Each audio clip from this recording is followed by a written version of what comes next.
Hello bachcho, let's read the question. The question says that statement 1, density of ice is less than the density of seawater. Statement 2, upthrust always acts in the downwards direction. So, we'll solve this question. First of all, we'll see what will be the key concept to solve this question.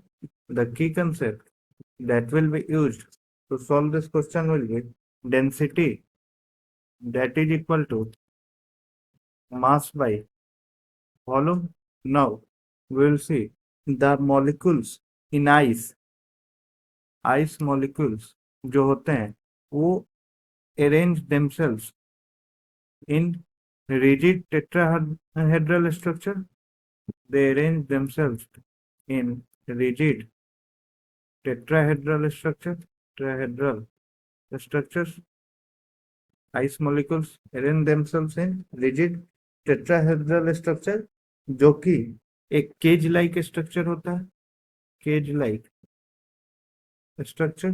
सो ये cage like structure के कारण क्या होता है, मतलब जिसमें rigid tetrahedral structure में cage like spaces remain हो जाते हैं, cage like spaces remain in their bonding, ठीक है, रिजिड टेट्राहेड्रल स्ट्रक्चर में, ठीक है।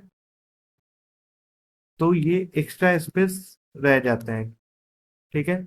और वाटर मॉलिक्यूल्स क्या होते हैं, वाटर मॉलिक्यूल्स में they are bonded linearly, they remain in linear bonding form, ठीक है, they remain in linear bonding form, ठीक है।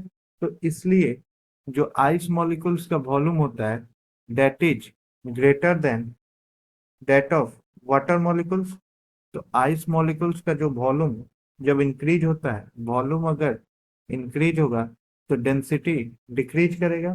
सो density of ice is less than that of sea water और water because of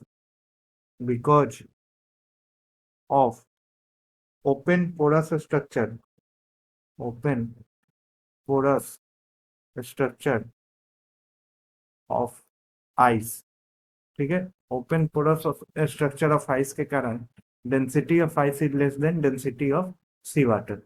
now we will see for upthrust when any body is partially or fully immersed in water या फिर किसी भी liquid में, तो उस बॉडी पे एक अपवर्ड फोर्स एक्ट होता है, और जो वो अपवर्ड फोर्स होता है, ठीक है, that is equal to the weight of fluid it displaces.